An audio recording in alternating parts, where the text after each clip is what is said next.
Well, welcome back to Reading the Bible Together. We are almost at the end of our week. We're reading 2 Corinthians chapter 10 today. This whole week up until this point, Monday, Tuesday, Wednesday, really we've heard a lot of Paul talking about generosity. Now he's gonna shift the conversation a little bit. And today's conversation and tomorrow's conversation that Paul's going to have in chapters 10 and chapter 11, you're going to notice is a little bit more firm, and he's got a little bit of a different tone to his words. And I think it'll become pretty obvious as to why that is in just a couple of minutes. This is how he begins in chapter 10. By the meekness and gentleness of Christ, I appeal to you. I, Paul, who am timid when face to face with you, but bold when away. I beg you that when I come, I may not have to be as bold as I expect to have to be towards some people who think that we ought to live by the standards of this world. For though we live in the world, we do not wage war as the world does. The weapons we fight with are not the weapons of the world. On the contrary, they have divine power to demolish strongholds. And we demolish arguments with every presentation that sets itself up against the knowledge of God. And we take captive every thought to make it obedient to Christ.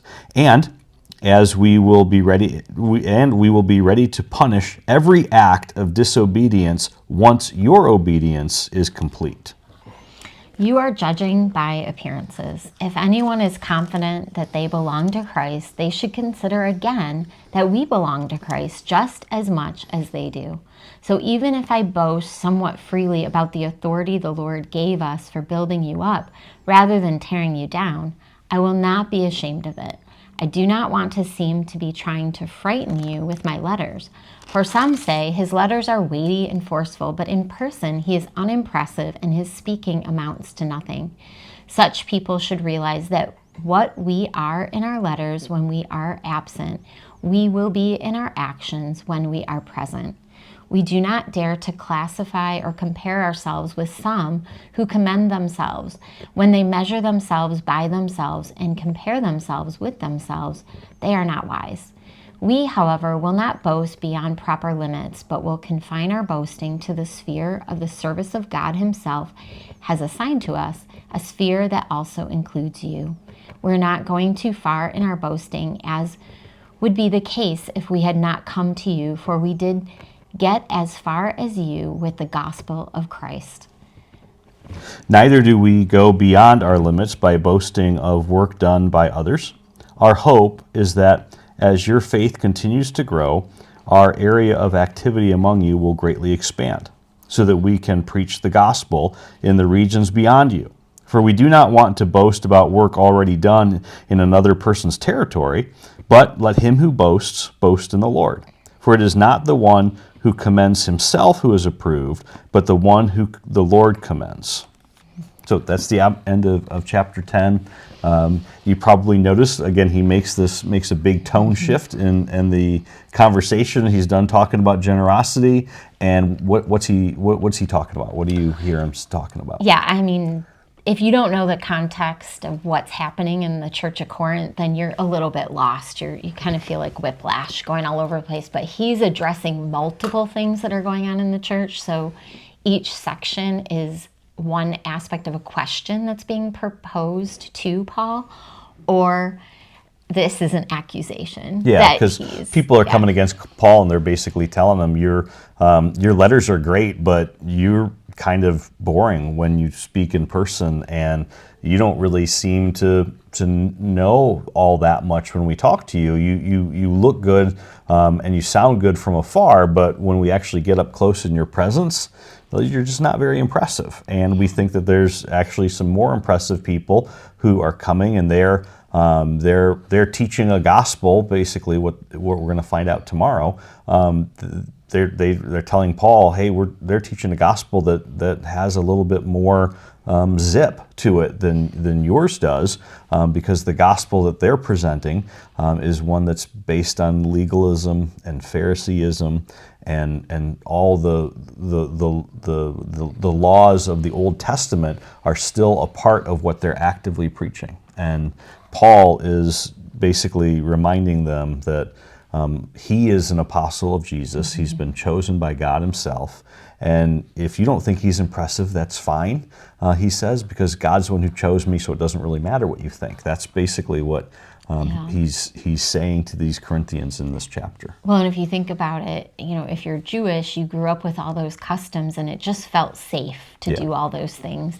And if you're not Jewish and you maybe want to fit in for some reason, then, and to have it just to check off a box and to know you've done your thing for the day, that was compelling. And so Paul is saying, and he says to the church of Galatia too, in Galatians, he says, Jesus plus nothing is everything. Right. And so he's calling them back to that Jesus plus nothing, meaning we don't have to do all the Jewish customs as we did. We're free from that. Yeah. Yeah. Yeah. So one of the things that, Paul is raising is this issue of, in whose eyes are we seeking approval? Right. That's when I read this chapter, the thing that, and it's kind of funny for us because I think, all of us now, we think it would be such an incredible honor to meet the Apostle Paul, right? I mean, I would love to meet the man who wrote these words and who saw what he saw and who endured what we're going to read about tomorrow, that he endured, and who really in a, not small way is responsible for what we experience as church in the modern world. That would be an incredible honor to actually meet him face to face and shake his hand and tell him thank you for all that he did and sacrificed. Yeah, and yet basically what Paul's kind of given us the inside look to his own heart is that's not the way that people are interacting with him as he's traveling, right? They see him as an outsider. They see him as being a little bit of they see him as being not impressive, and they see him as maybe someone who doesn't really belong, right? Isn't really worth all the attention that's being given to him, and so that's interesting. And I'm sure there's been times in your life where maybe you have felt like the people around you aren't seeing you in the truest, most positive way. Maybe they're not seeing you with the eyes that you would want someone to see you with. If you've ever experienced that, I think that Paul is experiencing that, and he's kind of showing us that in his writing in this chapter. Yeah, and how to persevere and care about what matters most, which he was in charge of pastoring this church, whether they liked him or not, whether they, and he was committed to saying what was true. He also, in the beginning, is saying, we don't fight the same way the world fights. So you're saying you want me to show up with anger and, forcefulness, but I am praying for you. That's what he says. He's saying, I don't fight with the same weapons. I am taking hold of every pretense that sets itself up against Jesus and bringing down that stronghold through prayer and through speaking the truth. So that's pretty powerful that he's teaching them even how to withstand persecution as they are actually persecuting him. Yeah. So it's pretty amazing. Yeah. All right. Well, post your comments. We'd love to interact with you, and we will see you back tomorrow.